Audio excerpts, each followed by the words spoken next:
Welcome to my True Scary Story YouTube channel. I want to welcome you all and ask that you subscribe now and comment on my newest video to introduce yourself. The Sinful Society is very welcoming and are some of the nicest people on YouTube. I narrate for you guys, and I want you to share your true scary stories with me so I can feature your scary story on an upcoming video. Cheers to the freshest horror content on YouTube. Be sure to email me your true scary story at thesinfulsavant@gmail.com. The link to my email will be in the description box below as well. Enjoy. This occurred to me and my girlfriend in the summer of 2004. I need to provide a bit of context first, so the context will be the first little bit of the story. My hometown was decimated by flooding from Hurricane Floyd in 1999. Part of the response and recovery efforts involved FEMA setting up RVs as temporary housing for those whose homes were either destroyed or heavily damaged. These RVs were set up in previously vacant fields outside of my town. The park was dismantled by 2001 or so. They put up fencing around the perimeter and trenched over the other streets into the area to keep people out, but they forgot one entrance or left it purposefully open for emergency vehicles to have access.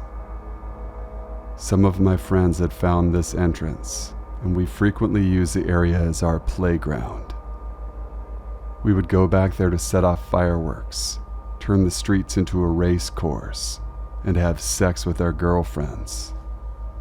To set the stage of how this place looks, there were 3 streets running east-west orientation, a street that went around the other streets in an oval fashion. The grass was very overgrown and about 4 feet tall. The north and south side of the area were wooded. The east side had large dirt berms that were about 20 feet tall and had been placed there when the site was graded in 1999. They normally provided a climbing challenge for our SUVs.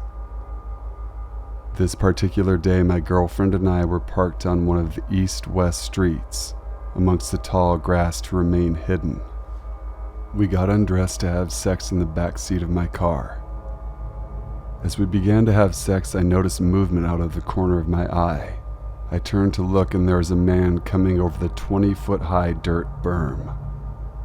He's wearing denim overalls, and in his left hand is a full-size axe. A wave of fear washed over me, and I yelled out, "Oh my God!" My girlfriend pops up to look out the back windshield and let out a scream and a, "What are we going to do?" I frantically start looking for the car keys. There's a pile of clothes on the floorboard and I can't find them. I look out the back and he's getting closer and closer. I can see his face now, and it's emotionless with a blank stare. I start grabbing clothes and shaking them to hopefully find the keys. They pop loose and fall to the floor. I grab them and immediately jump into the driver's seat, still completely naked. I start the car, and from the back seat my still naked girlfriend screams, "Go!" I look in the rearview mirror as I'm putting the car into drive, and he's now within 50 to 60 feet of the car. Same blank look, but staring at the car with the axe still in hand. I didn't even fasten my seatbelt, and I'm still fully nude as I floored the gas, kicking up rocks everywhere as the tires spun as I sped away from this man wielding the axe. We got out of the abandoned FEMA park as quickly as I could drive the car without crashing. My girlfriend was hysterical the whole time until we got back to the main road and were safe.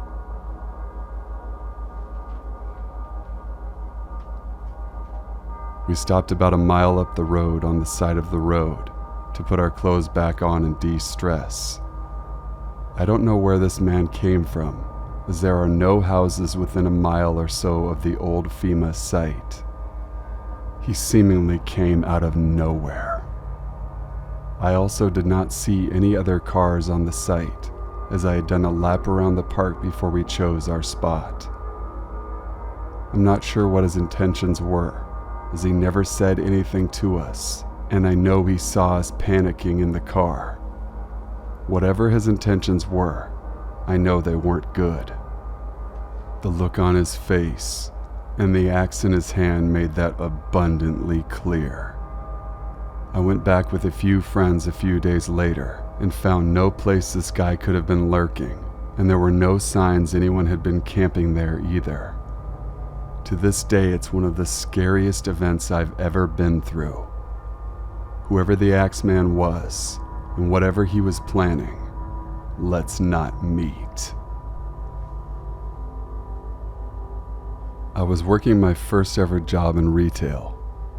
I was around 20 years old, and it was a busy morning around 9 a.m., somewhere mid-December, hence why it was so busy.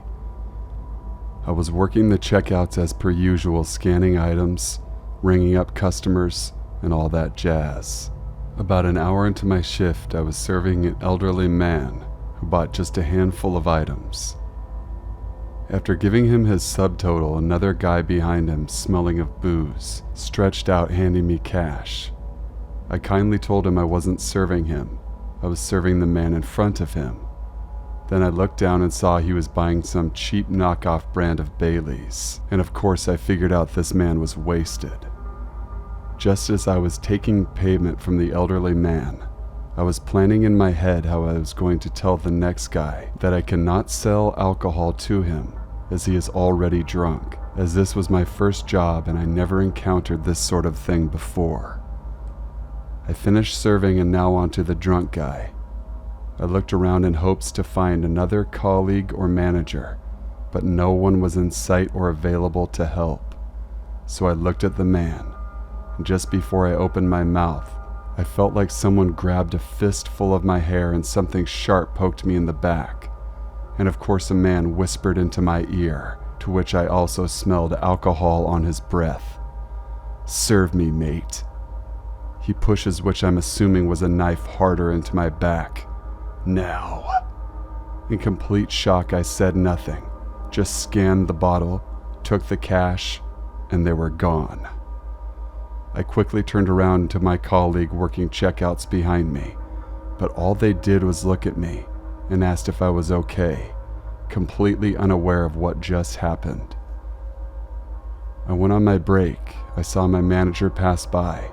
I rushed over to him and told him what had just happened, and all he did was laugh, because he thought I was joking, but criticized me for selling alcohol to someone under the influence.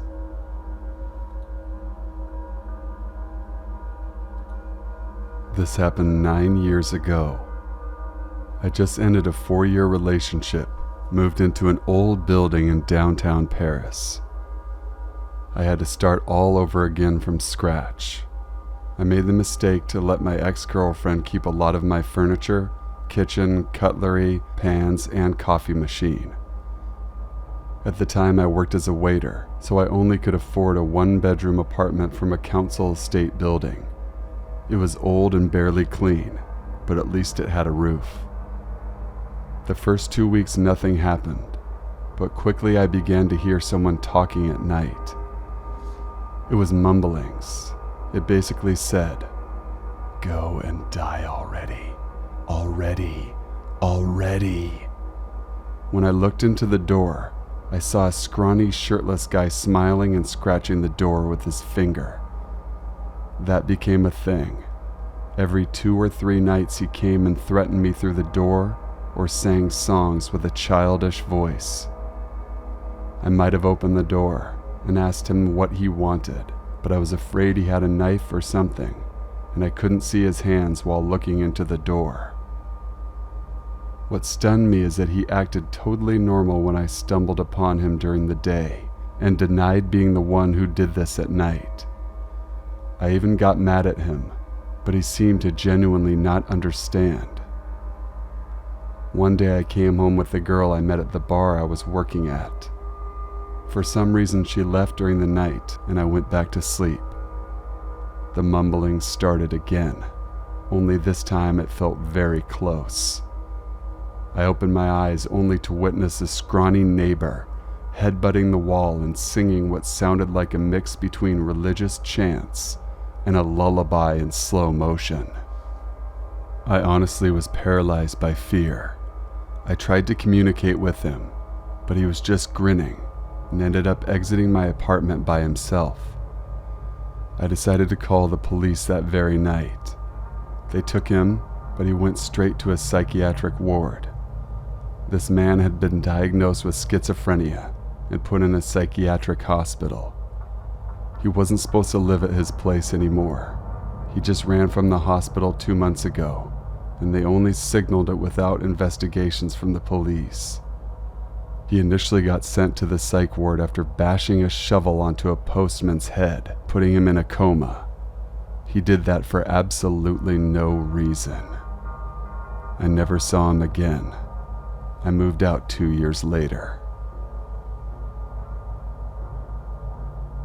This happened in 2005 during Christmas vacation. I moved away for college and came back home to visit for the holidays. I spent a week in my hometown in a snowy state. On my last night there, my friend and I decided to go sledding at 3 a.m. We get into a car and both go down a few times. We're both at the top of the hill. She gets ready to go again, but I stop her suddenly. She asks what was wrong, and I tell her that I just had a bad feeling.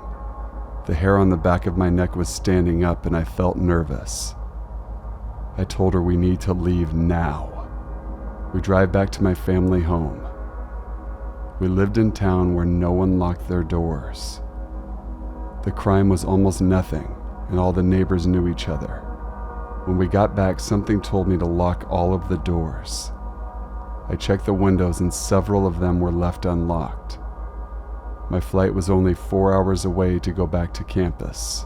I maybe caught 2 hours of sleep that night. I wanted to see the snow and smell the fresh air, so I stepped outside. I looked at a huge pine tree we had in the front side of our yard. I always thought the way snow laid on the branches looked so beautiful, and then something caught my eye. What should have been pure fresh snow was littered in huge man-sized footprints. They wrapped around the tree and went towards the backyard. I was thinking maybe my uncle had been out there smoking or something. Just thinking of anything to rationalize whose prints those were. The same feeling came back to me when we were sledding. The anxious and paranoid feeling in the pit of my stomach. I look to my left and I see a man. He is running, he's sprinting, staring straight at me. He was probably close to 300 pounds and 6 feet tall, and for his size he was super fast. I froze in fear with realization he's not just doing a morning jog, and he's coming for me. I tried to move several times, but I was almost too scared in the moment. With everything in me, I opened my front door, slammed it shut, and locked it. I ran to the window and looked out onto my porch, and the man was standing there. He had his hands on my door.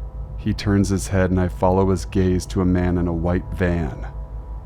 The guy in the van throws up his hands in a gesture to say, "Well?" The runner just threw up his hands and shook his head. The runner walks back to the van, gets in, and they drive away. My heart's still pounding. I wake up my friend and make her walk around the house with me. There we find footprints that went to every door and window around my house. My friend tried to rationalize it, but to me I know if he had reached me, I wouldn't be writing this post. The malicious look on his face as he ran to me told me everything. Years ago, man I'm old, but let's say mid-1990s, I worked as a woodland firefighter while in the Army Reserves. I worked as a spotter. Basically, I was stationed in a giant fire tower in the middle of a national park. My job was just as it sounds. I would use binoculars and look out for fire, smoke, other telltale signs of fire. My nearest compadre was 5 miles or so away from me. My days consisted of working my shift, taking long walks around the fire tower, and being on the lookout for anyone who might be up to illegal activity, looking out for wildlife, and staying afoot of bears and wolves. The way our shifts worked back then was 1 week on, 1 week off. So we slept in the towers, cooked our food, and there were also nearby toilets and showers for us to use. One day I came across an illegal bear trap. I had several ranger friends and I safely set off the trap, then picked it up to take it to the ranger station on one of my treks out for food in my Jeep. Poaching is illegal in the park and carried a big fine, even back then, as well as jail time, but it did not stop poachers from trying. I heard rifle shots and headed back for my fire tower. We did have a rifle in the tower to be used in cases of emergencies. Just a few months back, a fellow spotter had been mauled to death by a grizzly, so each tower had been outfitted with a rifle. I looked in my binoculars, but did not see anything out of the ordinary. I radioed my coworker Ben, an older guy in the adjacent tower. He hadn't heard anything today, but had come across a few traps himself. That night, after dinner of franken beans and toast, I was writing to my future wife when I heard the rumbling of a truck. Thinking it may be Ben, occasionally he made the trek over. We could crack open a soda and chew the fat for a bit. Instead, I saw 4 men with rifles get out of the truck. One looked around and leaned up against the truck while the other 3 grabbed traps and began to set them. I grabbed the rifle and my lantern and headed down the stairs. I was only 21, a farmer's son from rural Virginia farming town, and even with 1 deployment behind me, I was naive. I should have called it into the ranger station, but instead I thought I could talk some sense into 4 dangerous men. I barely got a "hey, what are you doing" out of my mouth before I was roughly shoved by rough hands. My lantern fell and I heard it crack. The rifle was kicked away from me, and I felt the breath leave my chest when I was violently kicked in the stomach. I barely had caught my breath when I was grabbed by 2 of the men and was shoved forward into the woods. It seemed like we walked for miles, but in reality it was probably only 1 mile. I noticed that there were no sounds, and the forest is rarely silent. It is a cacophony of sounds even at night, owls, the wolves, crickets, but on this night, nothing. Suddenly I was shoved onto my knees, and I felt hot tears welling up. I thought of my parents, my little sister and my brother, and my fiancée who was back home in Virginia. I heard the rack of a gun, shut my eyes and prayed. Suddenly the night erupted.